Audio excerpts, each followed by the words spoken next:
That's right. Greetings, fellow armchair Imagineers. Tiki here. And Blue Dragon 5.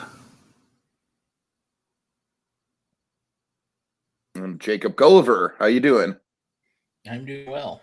Sorry, sometimes I introduce you, sometimes I just go in a rhythm. It's all like that's totally my bad. It's like literally like when a lot of times I'll ask like, "Hey Jacob, I'm going to give you a big build up." And then that time I forgot to do that and then I was like, "Oh, I hope he does it in unison." So, all right. The really year one move, No Tiki. No big Anyways, Jacob, hope you're doing well. I don't think we've talked to you since Spielberg month. That sounds right. Yeah. Yeah.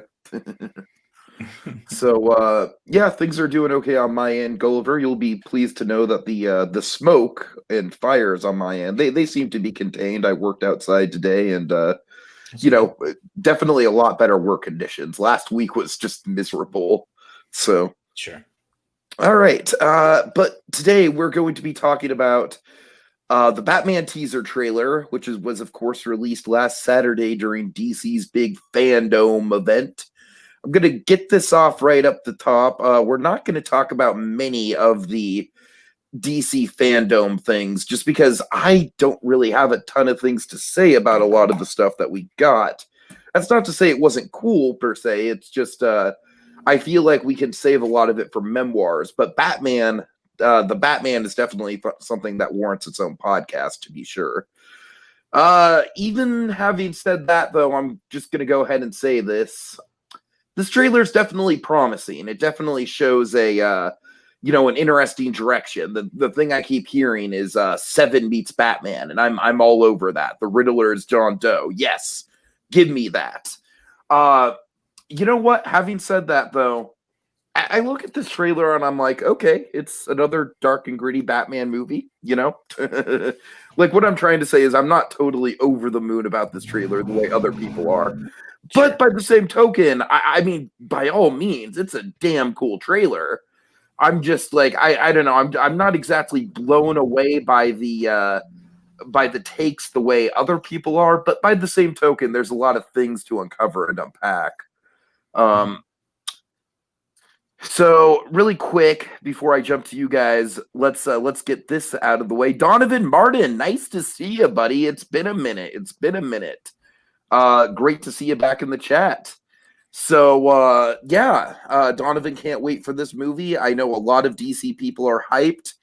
You know what? Do you guys want to quickly talk about the Snyder Cut trailer really quick? Just kind of oh God. Tread lightly, Jacob, because Donovan's a big DC, a big Snyder Cut fan. Okay. Well, I'm not very interested. Is what I will say. Then I could say a lot more, but I will say with that it doesn't interest me. Yeah, I'm pretty much of the same opinion. Where I don't think much is gonna save the Snyder Cut. It'll be interesting. I'm all for like seeing I love the Donner cut of Superman, so I'm always interested to see kind of what the kind of get a director getting a second stab at it with all their footage and everything. It wasn't quite as like an egregious wrong being right as it was with Donner though. So this one's more of it's kind of an ego trip. Let's be honest. But the fact is, people demand it. They kind of made it happen. That's kind of cool. But I mentioned the way he's going to do it, like this 4-hour kind of version of it, and certain scenes. I guess again, I'm saying unless they reveal, hey, in addition to this, we're going to make the second part of the movie that might actually save the first part on HBO Max. Unless they announce that, I mean, it's like, hey, they already showed what Darkseid looks like, and I mean, that's half the reason I watched the Snyder Cut. So, right. I mean, I'll check it out for sure. I'm interested to see it, but I don't think it's going to fix the problems Justice League has. Because I mean, the parts I liked about Justice League as we have it are the optimistic Superman parts, and I don't know if those are gonna be in this one. The comparison that I always like to make is that with a lot of the sort of like DC cinematic universe stuff, a lot of the intention seems to be that of like a meat tenderizer. There's no subtlety to it. They're bashing you over the head with the same ideas over and over again. There's no elements of like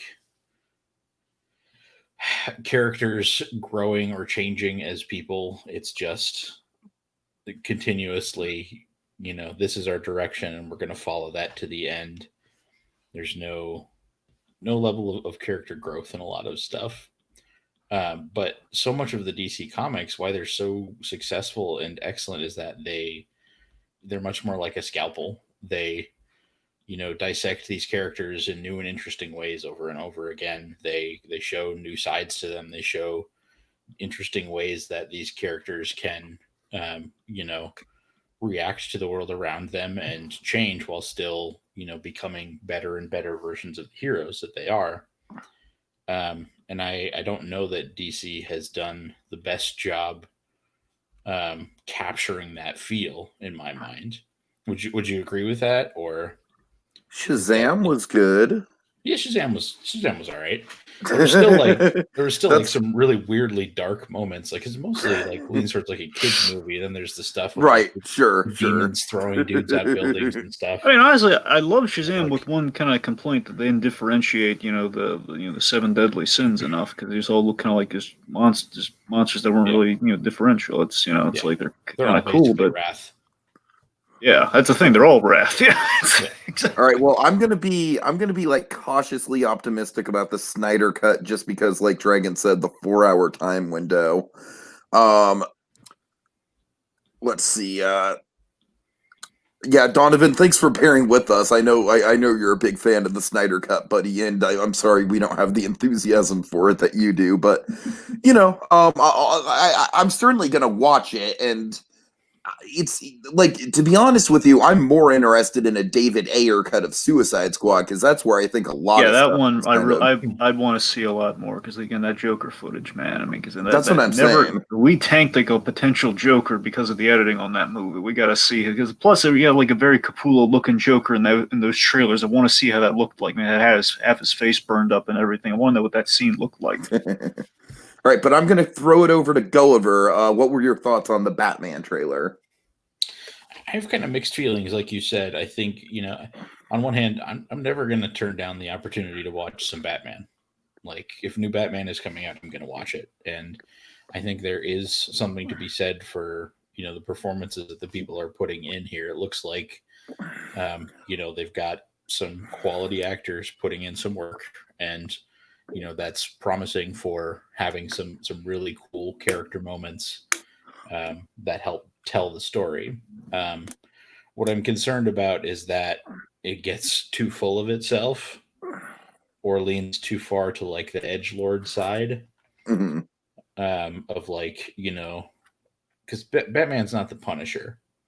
There's that shot where he's just punching that guy over and over and over again. And in my head, I'm like, why?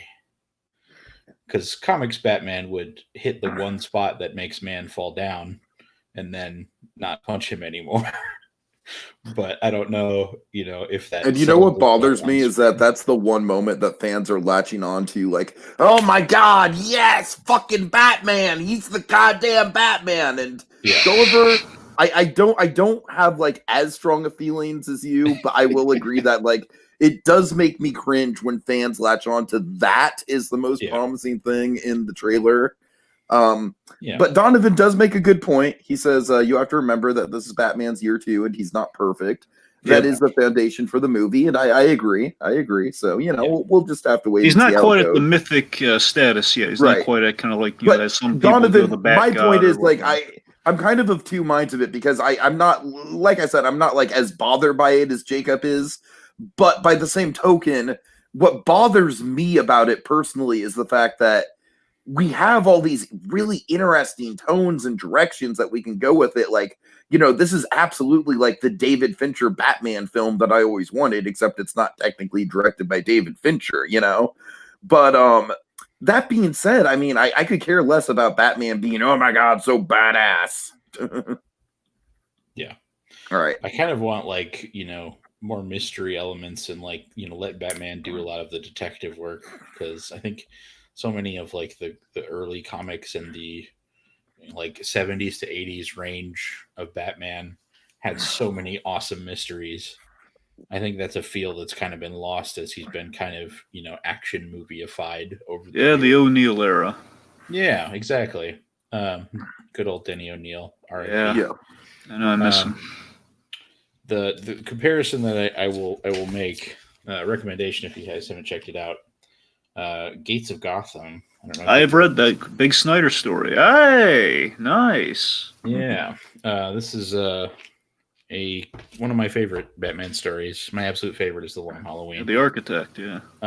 But the that's the kind of mystery that I think works really, really well because it ties into the city. It ties into, who Batman is. It ties into, who are the key players in the city. And I think with the cast they've assembled, in a perfect world, this movie feels the same way that something like Gates of Gotham does, where it's, it really makes the city come alive and the world of Batman, gets to live in this, larger than life way. To me, that would be ideal from my perspective. Seven meets Batman, okay, but if we're gonna put a man in, with little horns on his head and a cape and a cool car filled with, gadgets and stuff, like it's okay to be, a little silly with it. It doesn't have to all be gritty realistic all the time. Yeah. We're going to see a movie about a man in a cape. It's okay. Like you can have some fun with this. I hear you. Yeah. All right. Donovan, you've got a lot of comments, buddy. We'll get to them as we go through the trailer as we address it. So bear with us. All right. Dragon is excellent. Thanks for mentioning that, Donovan. Yeah, we'll get to the Court of Owls theories for sure. Yeah, a lot of Court of Owls theories we're gonna get to. Dragon, what are your thoughts on the trailer? Yes, so with the Batman, I had no doubt Matt Reeves was going to impress after his work on Planet of the Apes, especially War for the Planet of the Apes. And again, like the internalization of a character, that's what really sold me on that movie because I'm hearing like this, he's going to do a Batman movie, and looking at that, I was like, oh man, I could absolutely see this guy doing a really good Batman movie. So I was hearing him attached to the thing. Of course, we went through all this Affleck in, Affleck out of it all, so that's kind of all that happened. But seeing a taste of what Matt Reeves kind of promised here, it seems like he's making good on his word. He's making good on the word of like kind of a noir mystery, a noir detective Batman, so to speak. So far, what we've been given here, the footage that we've gotten instills confidence. Mainly also him discussing it, like the little like mini panel before the trailer got unveiled, was also really comforting. Again, it kind of filled me with confidence as well, because I was a little worried, because initially in his little conversation with Aisha Tyler, he was really leaning heavy on, this is stuff people haven't seen before with Batman. Of course, from what he's been saying, and of course what we ultimately saw in the trailer, is like, what he's kind of promising is Batman Earth 1 and and more importantly, the Batman Telltale game. It's sounding like he's promising that, and people have seen that. A lot of people have played that, so it's kind of worrying me a little bit that he's leaning heavy on that. But then my fears really got assuaged when he mentioned one thing. When he mentioned Batman Ego, I kind of felt at ease, because that's a deep pull. That's a good pull, and I love that story. Darwin Cook, the great Darwin Cook, who again, another comic legend, no longer with us, but my God, Darwin Cook did an excellent story with Batman Ego. It's one of the underrated Batman stories, and him relating that to Batman kind of using Batman as sort of like a criminological experiment, that sort of angle. That really intrigued me. And again, kind of seeing where he's going for, and basically Batman trying to internalize his grief through this sort of experiment on trying to ward out, crime, the whole mission to, kind of rid Gotham of crime, that whole thing. So it kind of put me at ease. I'll tell you, there was a moment right before that panel that got me really worried when Pattinson did his little cameo on screen. It's like, hey, it's Robert Pattinson. He had no presence whatsoever during that introduction. It's like, oh God, it's like, this is not instilling me with confidence. I'm already on the rocks with this Pattinson guy, because I know he can act. I'm just not sure he can be Batman. And I got to tell you, this trailer, again, with everything that turns out, it's like, you know what? He looks great in the suit. He has that line. We only get really like one or two lines from in the trailer, and there's only 25% of footage. And that's the thing. I mean, 25% of footage we got, Looks impressive. I do wonder if we're going to be able to keep up this momentum with the other, 75% of the shoot underway. And I don't know how these constraints and everything going forward are going to affect the movie. So I don't know. We'll see. But it looks like it's all coming into place. Optimistically, fingers crossed. Yeah.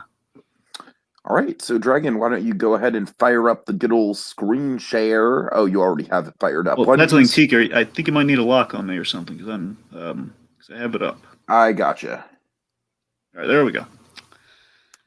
Okay, so we're gonna see. I'm gonna start the old trailer here. We're using the one with subtitles, folks. So let's bear with me. Here we go. Let me go ahead and take away that banner too.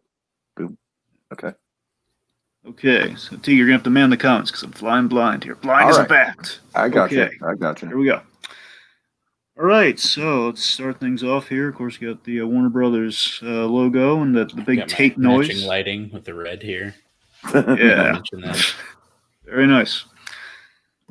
Okay, so this tape motif. I mean, I already kind of said my piece on it. It very much reminds me of Seven in the way that it's, just like a really torturous way to die, like kind of suffocating someone in that way. Yeah, also, presumably our first glimpse at the Riddler is this guy with, kind of this, the mask and the green coat going on here, taping people's heads up. It's interesting. Yeah. My personal theory with the Riddler is they're kind of combining the best elements of the Riddler, Hush, and oh man, there's one other. Help me out, Dragon. There's one other guy that he reminds me of a little bit. Calendar Man? Yes, that's it. That's the one. Yes, thank you. Good call. I wouldn't have guessed that, but he's great. Especially Long Halloween Calendar. Yeah, man. For the for like the serial killer motif of it all. Oh, that was a good guess, Dragon. Yeah. Thank you for saving me from embarrassment. For the briefest second, to reference Gates of Gotham once again, I thought it was the Architect. That's Architect, a good because he had the same like goggles and mask and stuff, and I was like, oh please, please do the storyline, but. No. Donovan agrees that he kind of agrees with my assessment that I feel like this Riddler is obviously not going to be like the riddle me this, riddle me that Batman. It's obviously going to be a much darker, much more clinical take on the character. But here's the thing I want to mention. So the tone here, it's also kind of being set here too. Yes, we presumably a very grounded serial killer take on the Riddler. Again, the whole Seven and the Zodiac kind of motif of it all with the Riddler, especially with the riddles later on, very Zodiac-esque. Just the taping motif feels very Earth One. Earth One in the Earth One Batman story, because Riddler eventually gets adapted in that story, in the second part of that story, I think. Second part. I think forget if there's 2 or 3 volumes of that, because the problem is they delay that book so long it's hard to keep track because they all kind of run together after a while. But there was like a kind of a generic serial killer who had like a bag on his head. He was like the birthday killer or something in that story, and that's kind of what the tape thing initially reminded me of. So point being, we're reaching things and really grounded, like Batman's kind of starting to get his wings in the start of things here, and I think the tape perhaps is maybe a symbol for a cure-all. It's a Band-Aid solution, which again is kind of what the Riddler may be symbolically trying to communicate here with all the tape. Like no more lies being written on here. Again, he's very anti-corruption. He's very corruption, like the graft and everything. It's like we're trying to pave over for the instantaneous solution without doing the honest thing. That sort of stuff. Mm-hmm. I agree with Tiki. A little Hush-esque. I did get a bit of a Hush vibe, and a lot of people are thinking Core Vals, and we'll get to that later, folks. We're almost there. I'm just saying, Hush was also in the back of my mind during this little tape thing. Again, like the shush and the taping people's mouths and everything. I don't know. Probably a messy introduction of Hush, but I mean, I don't know. I mean, maybe. So this is great. The money shot here. We're going to the crime scene, and we're following Gordon, and of course, all the cops giving the stink eye to the Batman. All right, now this is absolutely the element that I think kind of is the closest to what Gulliver was talking about with the the clinical detective side of Batman. We've never seen Batman in this close contact with the police before. So how do you feel about that, Gulliver? I really think it depends on how it's handled in the rest of the movie. Okay. And when we get to this shot of our Pats in the suit, it doesn't look like the rest of the cops are there.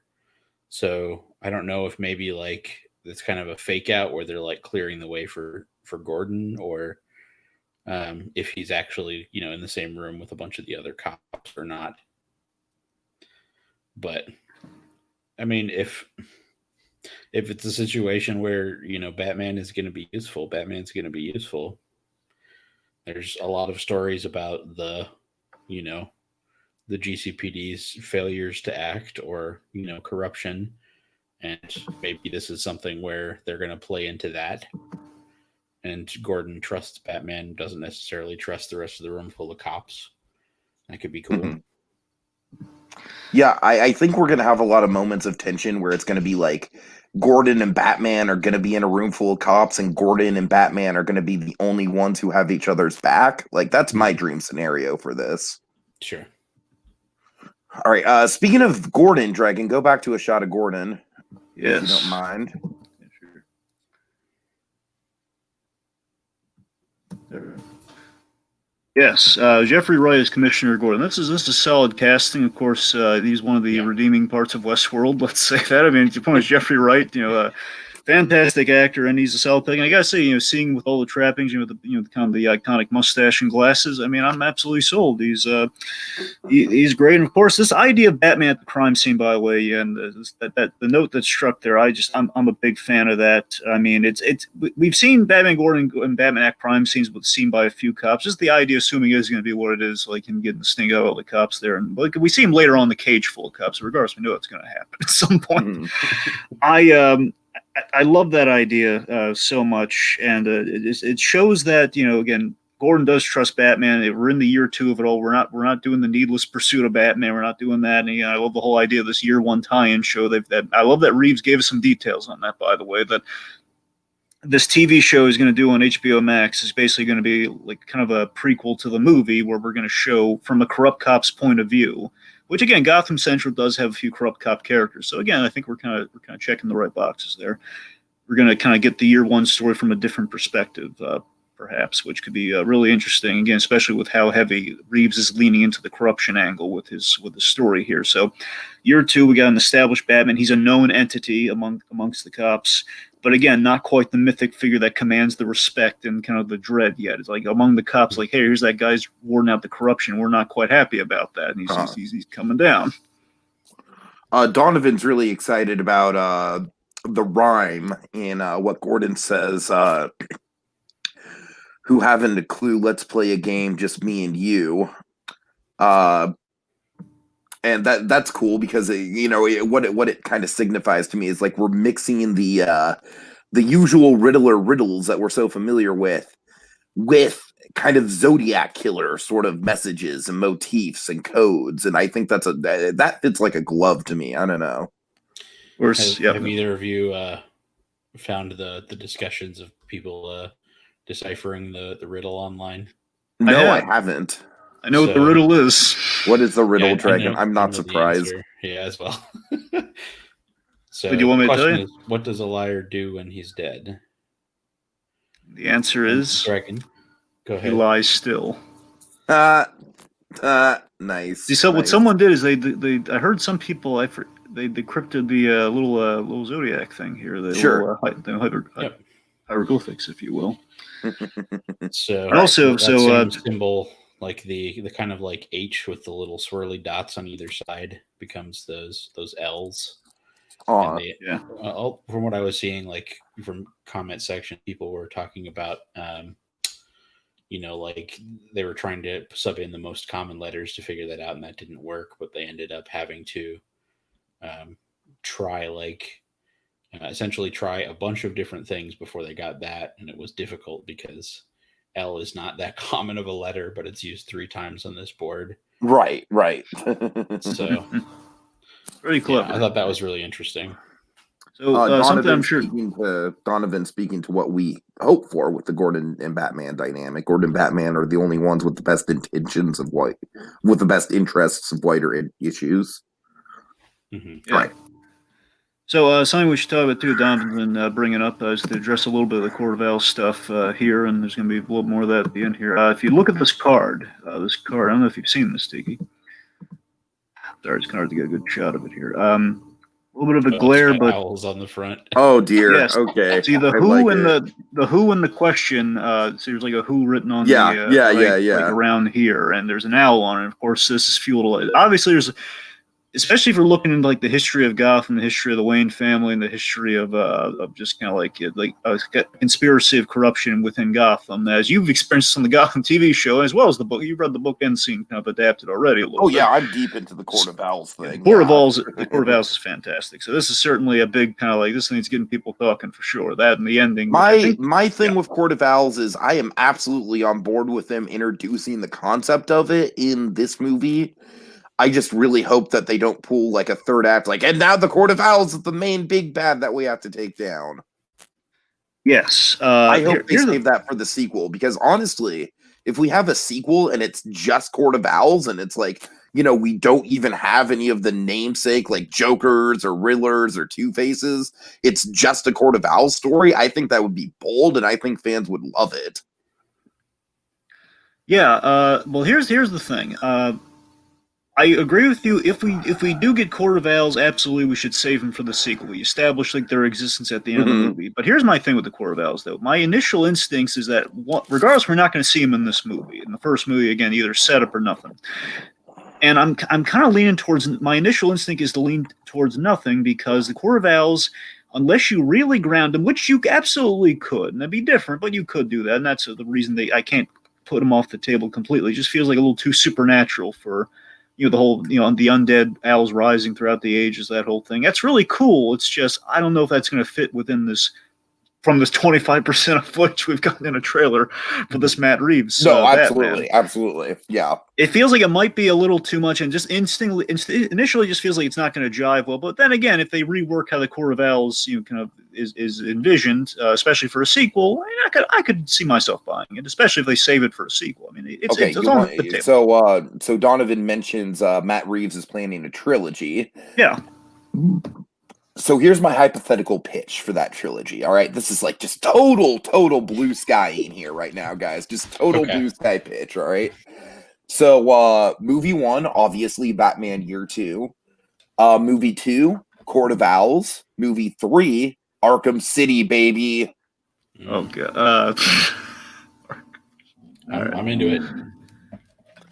I'm just saying that'd be an escalation, because Court of Owls is like the corruption, you know, the deep corruption hiding within the city, and then just go all out with Arkham City at the end, give us all like the big fan favorite villains and everything after you know, after Court of Owls, after the audience sat patiently through Court of Owls with like the you know, no real namesake villains. Just let Matt Reeves have fun in the finale with yeah, either Arkham City or Arkham Asylum, but I just feel like Arkham Asylum is too low scale of a story for a third movie in a trilogy. So, well, an Arkham third act would be like everyone's satiated about, like, hey, we want to see the classic Batman villains. Where can we get a whole? And we give them a whole bunch of them within the Arkham third act of the trilogy. At the very least, I think that movie 3 should absolutely be the soonest that we introduce Joker. Yeah, like you can tease him here and there. We're obviously going to touch on the goons at the end of the trailer that have some face makeup. But I really don't want to see the Joker at all until at least movie 3. Before we got the trailer, my mindset was the only thing if we're gonna do the Joker, the only way I want to see him is like if we walk through Arkham Asylum. This is before we got the trailers, but it was like we walk through Arkham Asylum and we see like one snippet of the Joker, and that's it. Like that's as much Joker as that's too much. That's what I'm just saying. If you were to force him in, that's the only way you could do it. There's a glorified cameo, and that's it. Then you bring him back later in like the franchise somewhere. All right.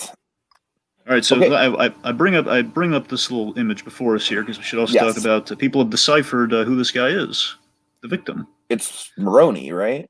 No, well. This guy, no, but Maroni shows up somewhere. Yeah. I'm sorry. Go ahead. Okay, here's the thing. So this guy here, the victim, the lies is written on. This is the mayor, presumably. This is Mayor Don Mitchell Jr. So it's speculated basically through the images of the room. It's a really nice little mystery on screen if you really put the pieces together. I love the people. It's like viral marketing on the next level. People would put all these pieces together for like one trailer. It's like viral marketing about all the extra websites. Essentially, people have put together that because we know we're getting Falcone in the movie, and basically there's definitely a long Halloween-esque conflict within the mob, or at least a long Halloween-esque vibe. Again, being kind of in the year 2 space, where long Halloween isn't necessarily year 2, but it's like year 2 or 3 or something. It's like it's after year 1, depending on how you look at it. And essentially, the assumption is that the mayor has ties to Falcone with the corruption angle, and he forged an alliance with Falcone to take down Maroni, which basically gives the mayor the glory and rids Falcone of an enemy. Because we have an image around here doing the photography of like Mayor Nabs Maroni. Yeah. So something along those lines. The point being, our first victim is the mayor, and that's also why the FBI is there. People have kind of really smartly kind of pointed out, why is the FBI here? Well, a mayor has been killed. That's not good. See, there's Maroni right there. Maroni drug bust. Bingo. Right. I wish that David Diaz could just come back as Maroni. That'd be great. So this guy's also too soon, man. He did. David Zayas. That's a good actor, man. Yeah. Okay. Who is this guy? Okay, this guy is presumably the commissioner. Like Gordon's not commissioner yet. Okay. He is. Let me see. At the end of year 1, I believe he gets promoted to what? Is it lieutenant or is it sergeant? No, let me check. He's captain in Long Halloween. I suppose you can't see it. You can't see it if you're at home, but I just held up my copy of year 1 because I figured we were going to talk about it at some point. I love the cockiness on display there, Gulliver. Like, oh, you need something from year 1, you say. Let's see.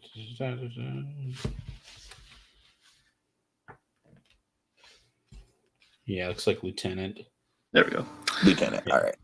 Had a feeling. Okay, so this guy, I don't know if he's Commissioner Loeb per se, but he's just whoever is above Gordon right now. I heard maybe someone threw out a name that wasn't Loeb, but my instinct with year 1 of it all is it's probably Commissioner Loeb. It's Bullock, baby. Oh, don't. No, fans have been aching to see Bullock. I'm just kidding. I did have the same thought in it for a moment until I saw this guy was leading the press conference. Right. I had a similar thought. And this is something really cool. People speculate from the framing here that Bruce Wouldn't Wayne. It be cool if it was Bullock and we didn't even know it until we saw the movie? Like they hid it behind like other names and aliases. I'm gonna say it. If there's no toothpick in his mouth, it's not Bullock. Yeah, the character's name is Bullock. Cigar, toothpick, it ain't Bullock. Just like the Montoya in Gotham clearly wasn't Montoya. Yep. Also, actually, I heard it confirmed recently. Casting was they cast a deep Frank Miller pull. Gordon has a sidekick in the comics, like an honest cop that is he took under his wing. Merkel, who's in year 1 and he's in Dark Knight Returns, and they cast him in the movie, which I thought was again, it's not a big thing. It's like, hey, they got Merkel. Yeah, Stan Merkel. Cool. Anyway, so really cool with this shot here is presumably this shot here. The idea, it looks like, is that the Batman, who's just at the crime scene, which they're all standing in the front of like the mayor's house or the mayor's office or something. Batman left that crime scene. He's watching the press conference go on, and you'll notice he's got the eye makeup on. All right, I've seen people lose their minds over this shot. He looks like the Crow. He's got eyeshadow. No, the people he beats near to death look like the Crow. He looks like a '90s goth kid, Robert Pattinson. Yeah. I've heard nothing but good things about the eye makeup. Really? Yeah. That's promising because on my end, every time this trailer thirst posts. Tweets and stuff. Oh no! So we all have different sides of the fandom. Oh yeah. God! Oh God! That's great.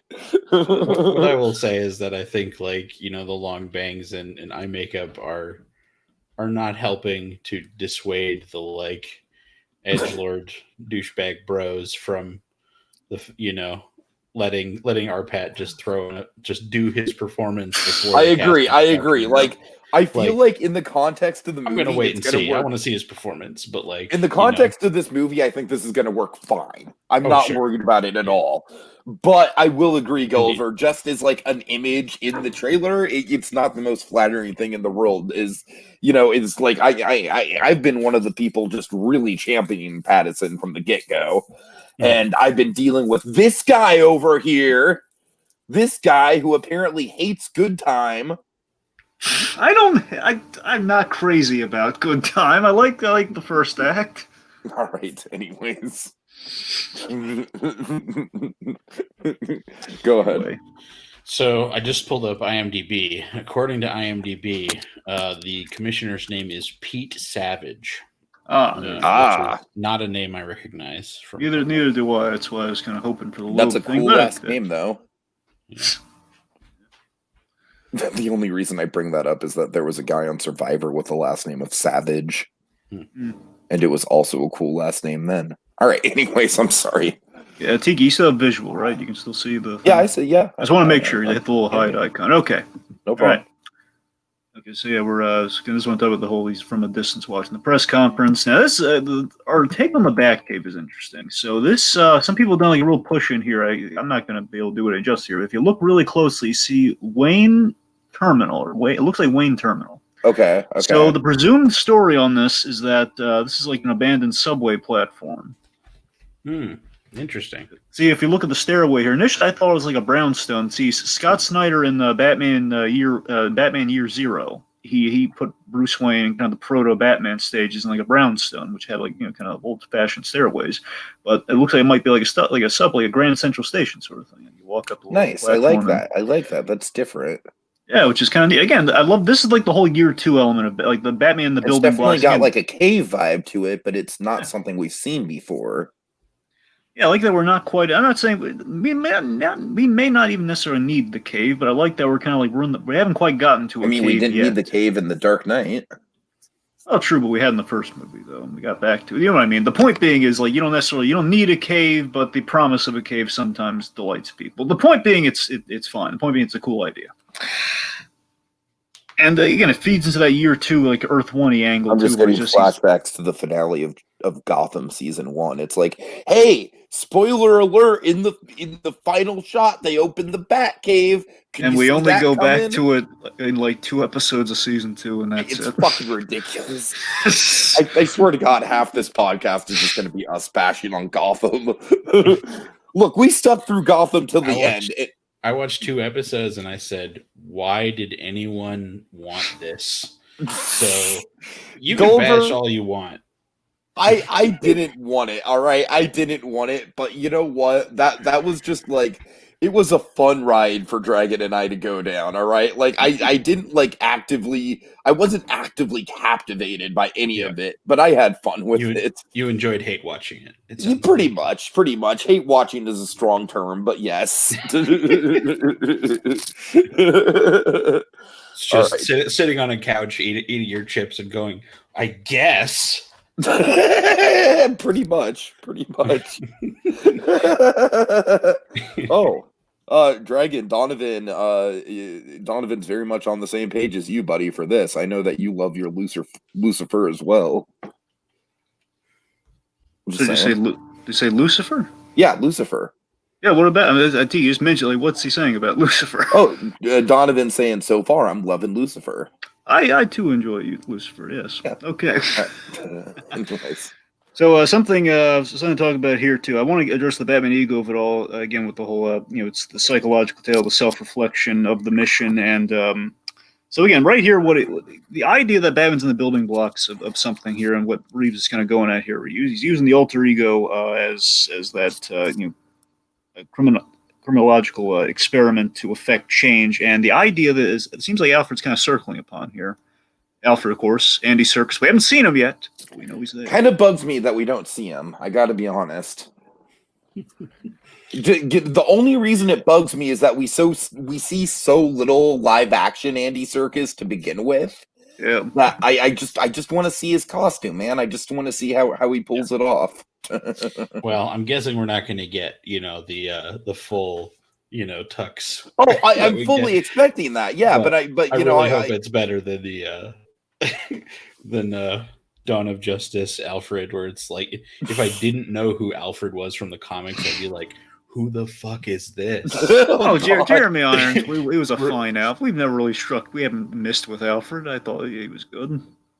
His performance was fine, Yeah. but like if I didn't know who Alfred was from comics, I would have no reason to understand that character entirely. It requires knowledge of not that movie to understand who that character is. All right. Is the problem. All right. So my point here with the whole it looks like you've become quite the celebrity of it all. Like this is kind of again with the Batman ego of it all. Perhaps is that again Batman's starting to build a reputation that again is kind of distracting from the mission. Perhaps basically it's the idea that the mission is starting to fail. It's not going well. It's not going how he'd hoped. It looks like again almost Nothing Dark matters Knight-esque. except the mission. Right. Sorry, I'm all-star Batman and Robin Bull. No, I picked up on that. Yeah. So I love that he's again a little Dark Knight, out of the Dark Knight. One could say he's inspiring a lunatic who is targeting him through these crimes. Again, yet another reason the cops aren't thrilled with him, especially if some of them are corrupt cops. Again, a mayor got killed to make, as far as they can tell, a little message to the Batman. We were a little note to him, and we killed our big payday. We're not thrilled with that. So yeah, the idea that, again he's in year 2 and things are getting worse. So he's really kind of doubting the social experiment in a sense. And I just love it. I love looking through the window like that. So he tried something. He's kind of grabbed onto like the bat gimmick and he's kind of sticking with it. It's a neat little idea. Right. So this is really cool. You know me. It's less about Batman punching the ever-loving crap out of a guy. It's always about a save. People. Oh yes. Yeah. Oh yeah. Let's see that again. Instant replay. The save. Oh God. Anyway, saving the mayor's kid or something, I think. See, that's what I'm talking about. This is totally some Dark Knight Rises style imagery right here with the bomb threat and everything.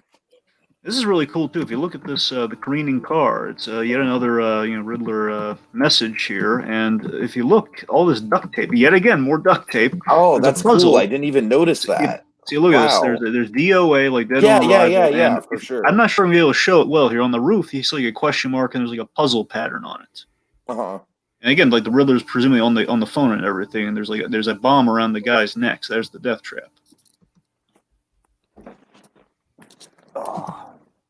Yeah.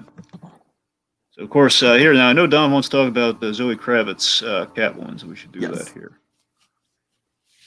I got to admit, I had like practically zero interest in seeing Catwoman in this movie, but just from the little glimpses that we got of her, I'm kind of down for it, man. I think that to me, as long as they whoa, hold on there. I know, I got it. We'll get to Mr. Farrell, all right? We'll get to Mr. Farrell. Mr. Farrell will have his day in the sun this podcast, don't you worry. But no, the one thing with Zoe Kravitz that I really hope they don't lean into, and I have faith that they won't, is that I really don't want them to play up the whole like, oh, the star-crossed lovers thing, like, oh, if only we could be lovers, if only we were on opposite sides of the law. I honestly think I would like it if they were both kind of fucked up in different ways. That's how I think they should take it. I really think they're going kind of the year 1 route with it, where, of course, you remember year 1 is Catwoman, again, kind of inspired by Batman. Again, there's no real romantic ties in year 1. It's, it's just she kind of swoops in, she does her thing, she's going at the mob, and she's trying to get the credit. That's why she scratches Roman's face and everything. And again, like you see kind of like she's wearing like the hood and everything. It's really kind of like a prototype or a proto, kind of Catwoman, like Catwoman Phase 1, if you will. So, I like they're, again, I think they're going to mirror each other. I don't know, maybe at the end there may or may not be a wink, like maybe in the future there could be something. There might be a chance that they just have paralleling storylines and they don't even really interact much. Which, again, is pretty much how it's sounded in year 1, so absolutely they could do that. Uh-huh. I could see that. And again, they kind of are fighting each other here, very much like, kind of their proto-encounter in year 1 outside of their costumes. And anyway, so I think it's absolutely possible, yeah. Right. not putting any bets on anything romantic or forming impressions on that until like maybe like a second movie or something. We'll see how that goes. Donovan says, I also love how Catwoman is small and petite and graceful in movement, yet so dangerous. I agree, Donovan. I like how this Catwoman isn't just like a physical powerhouse. I like how we see her, you know, she's definitely got the stealth on her side more so, I think, than just being pure physicality. Stealth and agility. It's her right, thing. right, exactly. I wonder if she's going to have like a bladed weapon. They appear to be highlighting her skill rather than her appearance. Exactly. Valuable. Totally. Absolutely. Absolutely, Gulliver. Right. I wonder if they're going to give her like Gulliver, what you said right there, that's one of the main reasons why going into this, I was like, we'll see what they do with Catwoman. We'll see what they do. Yeah. And what you said, yeah, absolutely. They're like, okay, good. All right. Honestly, the one last thing, if there is a cat motif, I think it would be great if it just emanated just from like she scratched victims or like made a mark somehow, like a cat's claw or something. If they wanted to go as far as it, they don't need to. I'm just saying. Well, you got the little ears, Dragon. You got the little ears. I mean, that just outside of her being just generally a cat burglar. I don't know. I'm saying maybe like yet another year one detail. Again, if she runs into. Isn't it cool that this movie is like even more of a deconstruction of the Batman villains than frickin' the Nolan verses? It's interesting. Yeah. I'm saying potentially. I'm saying like they're like, especially with people like the Riddler. I mean, we're really stripping things back. Yeah, the Riddler is going to be really interesting to see how that goes. I'm very interested by the Riddler. All right, Dragon, Donovan's got a very important question for you. You ready? What do you got? What do you think of the Batmobile, though? Well, I was going to wait till we get to the Bat. You want to just jump to it for a second? Let's jump to it, yeah. Okay, give me a second. Okay. Sorry, Mr. Farrell, you'll have to wait a minute. Yes, the Batmobile. So, of course, what's really great about the Batmobile classically with the Batman character is that very much the car is a reflection of your take on the Batman. If you break down and analyze all the Batmobiles over the years, they do kind of reflect their version of Batman. This one, again, it's kind of functional before theatrical. You know, it's kind of the early years of Batman in comics, as well as kind of like when they do kind of the early takes. It's a sports car. It's a rich guy who's modified a sports car for his needs, and maybe over time he'll put like a bat head on the front of it. Who knows? Uh-huh. I love the design of the car. I love with that in mind. It's like the early Batmobiles just being something a little sporty. The only thing I'm not 100% sold on, I mean, it's probably going to grow on me when I see the car a little bit more in action, is like the exposed engine. I don't know. I don't like how the back is exposed, but it's fine. It's a cool. I love the fin and everything. That's really neat. The muscle it's car got angle. A big goofy jet engine on the back, which is all I care about. Yeah, which is like cover. It looked unsafe. It looks like people just shoot the back of it and something bad might happen to him. I'm just worried for his safety. That's all. Okay, let me go back to big goofy jet engines for the most part. So that's the thing. Yeah. All right, let's go back to Mr. Farrell. Yeah, so this, I did not know this was the Penguin. Out of control. That prosthetic is so good. It's like Key and Peele hair and makeup team level good. Right. I actually my sister is a huge Colin Farrell fan, and I was like, hey, go to timestamp 118 in this trailer and tell me if you can figure out who this is. And for the life of her, she couldn't do it. And she was like, give me initials. And I'm like, it's someone you really know. Give me initials, CF. And she was like, wait, no.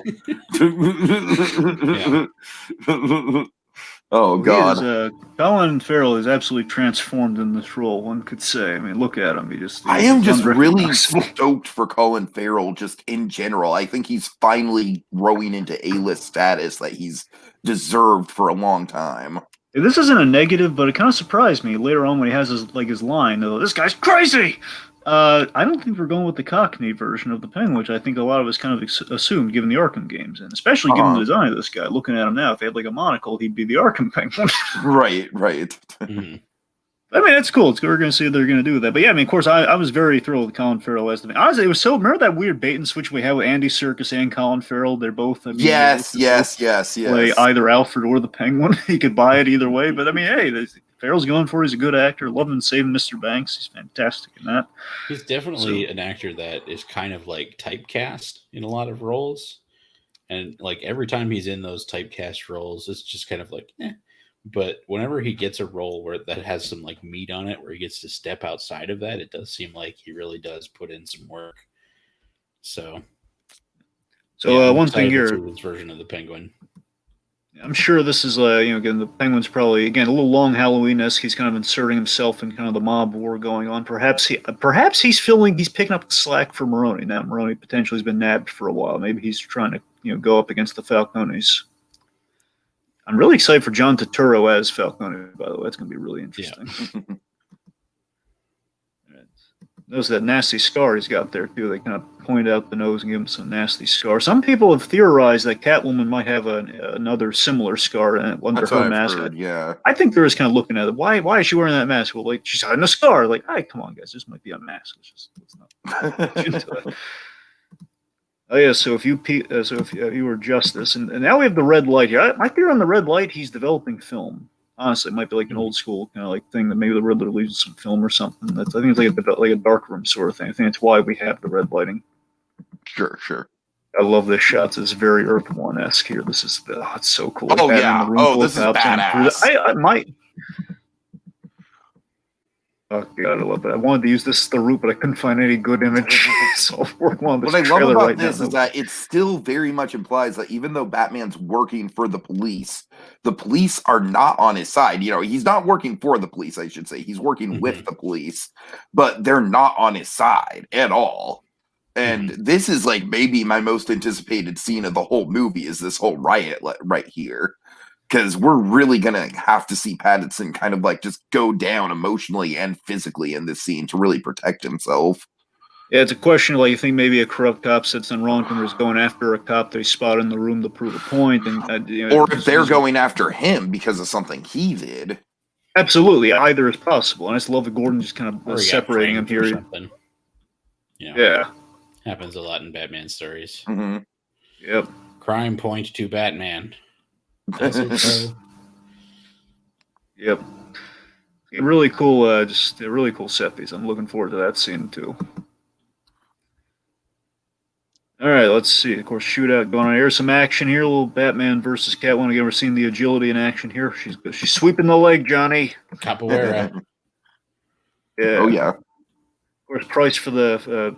What is the price for your blind eyes? Many people have pointed out, again, a little bit of a blind as a bat, sort of a little nod to the cops and Batman, because presumably, again, Riddler kind of operating as kind of a lethal vigilante, one could argue, sort of like picking up Batman's slack during the daytime. Batman's like punching thugs, and perhaps he's saying, and again, this is like one of the Earth One story ideas, where it's like, Batman, he's not quite a detective yet. Perhaps this movie challenges him to become a detective, where he's just ordinarily just like the guy punching people in the face. Oh my god! I just had an idea.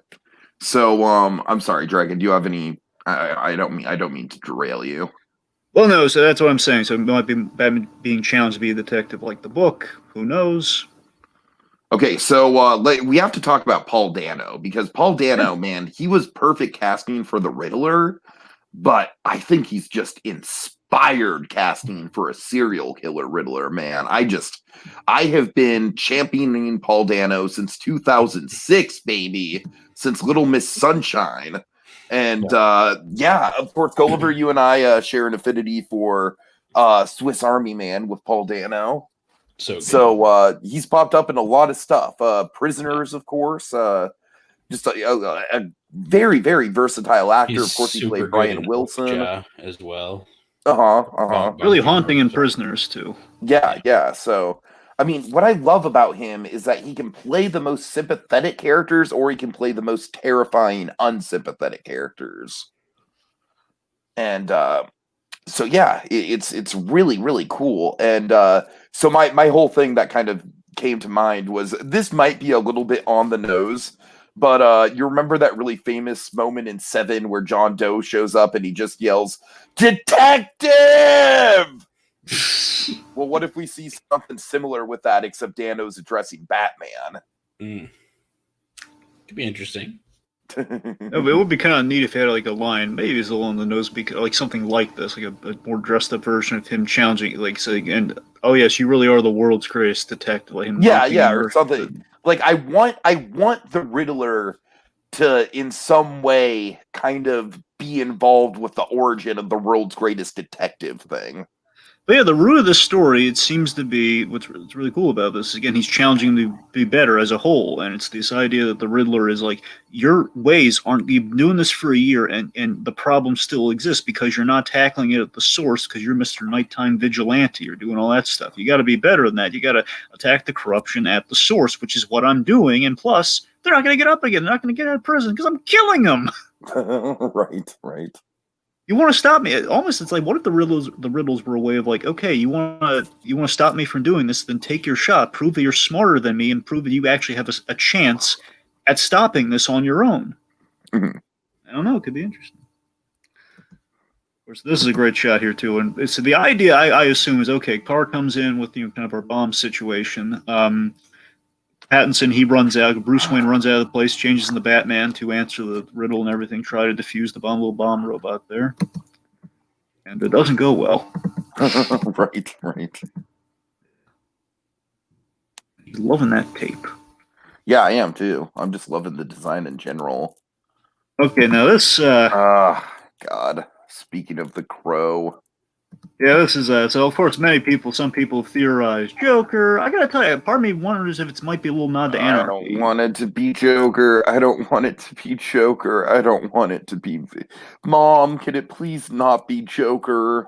I honestly, I don't think it's going to Joker, because again, you have these guys here like the cross on his head and everything. That makes me, and like guys with half of the makeup. I don't think it's Joker. But you know, it's kind of what it might be. It's kind of a nod to two things in a sense. It's a little bit of the Red Triangle Circus Gang from Batman Returns. But I think a lot of people have been noticing, hilariously, it's a little bit like the Neon Gang from the... Oh, no.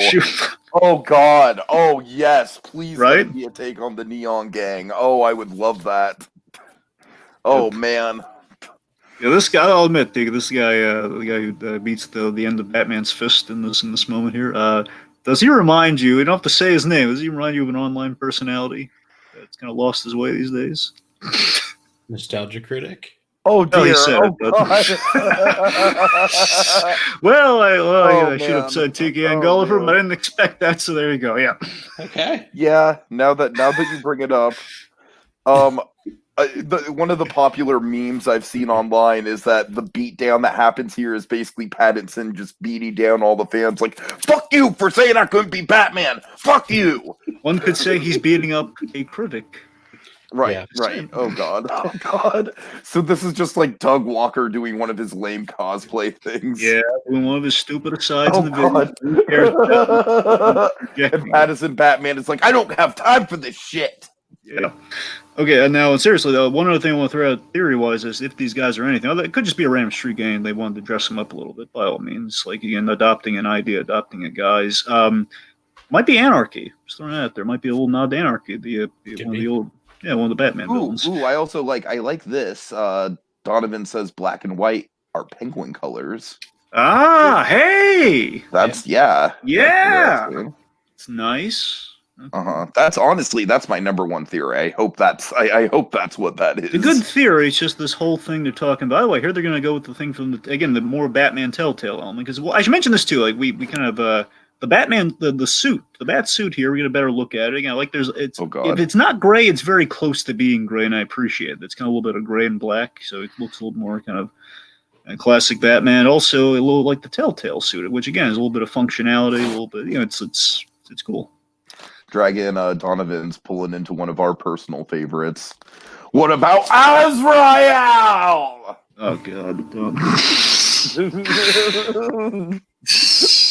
Oh, Gulliver, they had a ridiculous Azrael arc in Gotham, man. God.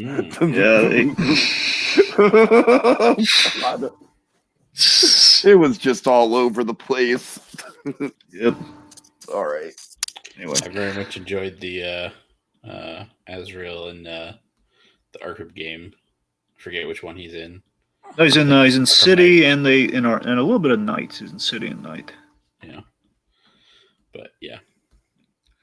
Anyway, yes. One more thing. What was I getting at here? Oh, yes. So with the gangs here, the only thing that makes me think it might not be the Penguin is that they're doing the Telltale thing where their Penguin was called Oz. Like the idea of this Penguin, kind of like the Gotham Penguin as well. Initially, and again, they went all over the place with this in Gotham, mind you, but it's like he doesn't initially like to be called the Penguin. Mm-hmm. So I wonder if maybe these guys may or may not be, like Penguin if he doesn't want to be called it. Then again, I don't know. Maybe Gotcha. That makes sense. I don't know. Yeah. We'll see. Like, of course, and I love the idea again. Batman mulling over kind of the Riddler's challenge of it all here. Like, you're not good enough, and he's questioning the mission. I love this. Like, this guy saying, hey, "What are you supposed to be?" Again, this is like literally the question he's asking himself in his head right now. Like, what is this whole for? What am I doing? Why am I in a bat suit all of a sudden? This is not fulfilling the mission of my parents and the vow and everything. So the question he's mulling over, and this guy's accosts him with a machete and everything. I was a little ticked off, I'd imagine. He's having a bad day. This guy's not saying the right things to him, which of course leads to 2 blocks and 10 really aggressive punches. Bam, bam, bam, and 2 for good measure. So I love that pair. This is one thing I do agree with is the sound of bones and flesh crashing is just so satisfying. Anybody know the Foley secret to making those sounds? What? Meat or leather? Is snapped celery.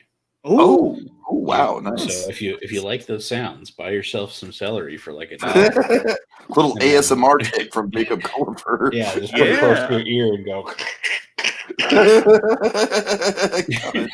Also, since the cat's out of the bag with the Doug Walker thing, I'm just going to throw this out there too. Looks a little like Malcolm. Just if you were to have Doug Walker, like Malcolm's. Oh, jeez. Oh, God. Just saying, this guy that's really scared in the group. And also, my favorite bit with all this. Okay, just to rein it back in. So, with all seriousness with this whole scene, my favorite bit of it, I love that it's Batman striking fear into the hearts of the superstitious and cowardly. Yeah, absolutely. Really cool. And of course, we have this cowardly lot. Yes. Okay, I will admit it's literally 2 words, but I'm not totally big on his Batman voice. He only has it's only 2 words. I know. That's why I just said it's. I know. I'm just questioning why. I don't know. It doesn't have the presence that other Batman voices have. But like, obviously, we need to hear more. Obviously, I feel like it's not as deep, and like we've had a That's lot what of I Batman feel voices too. that Yeah, are almost yeah. unnaturally deep. So I feel like this is an opportunity to try something different. He definitely has like the intention, like feeling correct in my mind, but it is different in that it's not so modulated, it's not distorted, and it's not like the super deep sound that we're used to. But I definitely want to keep open. I'm ready to hear more before I cast any dispersions. I too. I too want to hear a little bit more, but it's also I'm a sucker for I'm Vengeance. Of course, what follows I'm Vengeance? I'm the Knight, and of course I'm Batman. Some people theorize it's gonna be like an act per act. You're gonna get a piece of that. I like that. I like that. I'm the Knight, and then I'm Batman. I don't know. It'd be really cool. Yeah. And of course, we already talked about the Batmobile. We're just gonna let some cool stuff fly here until. We can pretty much just kind of zoom past this last minute. Exactly. Oh, okay. Now a few Batman shots that we should like. The one thing it would have been out of place to do it in a trailer, but I'm still really curious. I wish Matt Reeves said something about this. If he confirmed what the heck's going on with the bat symbol, because if it's either 2 batarangs or if it's the guns that are melted into the Kevin Smith idea, where he melted down the guns into like something to protect them in the field, like a bulletproof thing. I don't know. Okay, now Donovan pointed out earlier he could see a Court of Owls mask in this scene, which I highly doubt, but I'm going to keep an eye peeled here. It's this really cool shot as Batman's grappling up. It's either just the building or the GCPD headquarters, and all these cops are shooting at him now. Little Mask of the Phantasm, that's a little Year 1-esque. Cop shooting at him.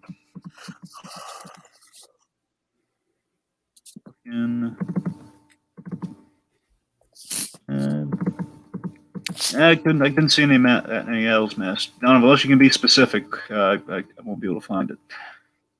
That's makeup. This is the street gang going after him right now, shooting him. All right, so quick shots here. This guy's crazy, and then this is another money shot. Him rising after he's beaten the crap out of the one guy and terrifying the gang. Awesome. Yep. And of course, red logos. Again, leaning into the color red, a little bit of dark room, perhaps a little bit of just kind of intensity of red. And there's that symbol, which again may or may not be the gun that killed his parents, or 2 awesome batarangs that are coming in handy Act 3, I'm sure. This is nice here too. Again, a little kind of work table in the back cave. And this is important. Okay, you're part of this too. How am I a part of this? You'll see. Now, this is important because this is the biggest Telltale thing of it all here. Of course, Telltale game.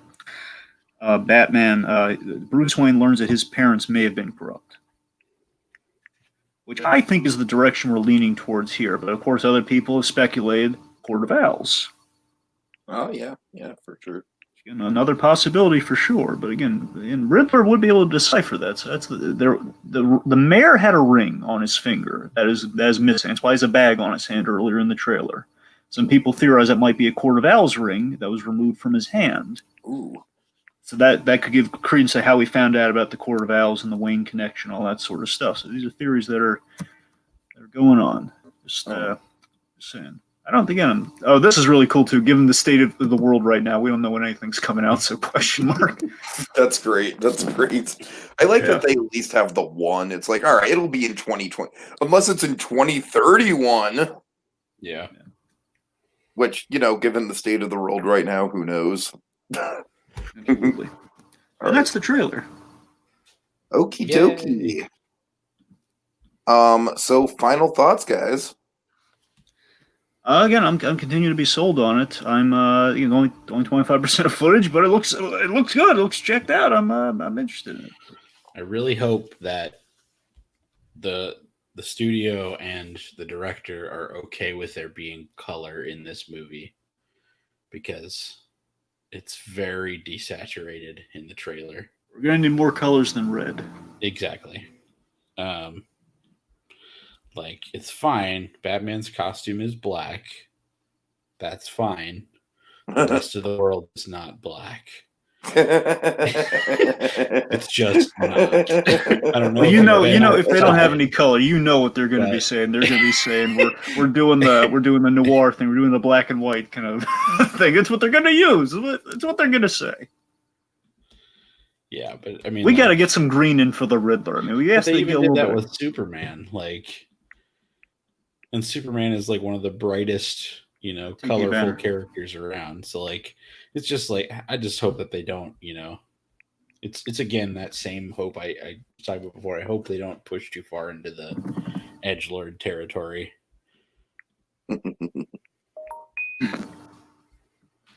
All right. Let's see. Donovan, I don't think Comic-Con's going to happen, man. Yeah. Well, we know I guess everyone's individual Comic-Con mine, but they haven't officially ruled on mine, but it doesn't look like it's... If San Diego isn't happening, if San Diego doesn't happen, I'm sure... I don't think it's in the cards for mine. But yeah, again, Fandome... I like the optimism, buddy, but... Fandome went off without a hitch, though. It was pretty straightforward. Fandome was easily the best event of the... I know, I got it. The best... The best showcase that we've gotten this summer, man. I mean, between all the footage and the panels and everything like that. We'll talk a little bit more about Fandome when we get into movie memoirs with the news. But yeah, rest assured, I mean, I think it certainly went off way better than Comic-Con at home or whatever the hell that was. All right. So thank you guys for joining us. It'll be an interesting road to this movie, considering it's only 25% complete. God knows if we're even going to get it in 2021. Hoping for it, baby. Big thanks to Donovan. Like they're using a fair bit of practical stuff, so yeah. In theory, there's not piles and piles of CG work to be done. Absolutely. That's a good point for sure. Big thanks to Donovan Martin, man. I agree. The Gotham Knights game is good. I'm very excited about that. But Donovan, it's so great to see you again, buddy. You've been gone quite a while, so nice to see you around and active as ever, buddy. Cool beans. Hope to see more of you. All right, folks. Thanks so much for joining us, and we will see you later.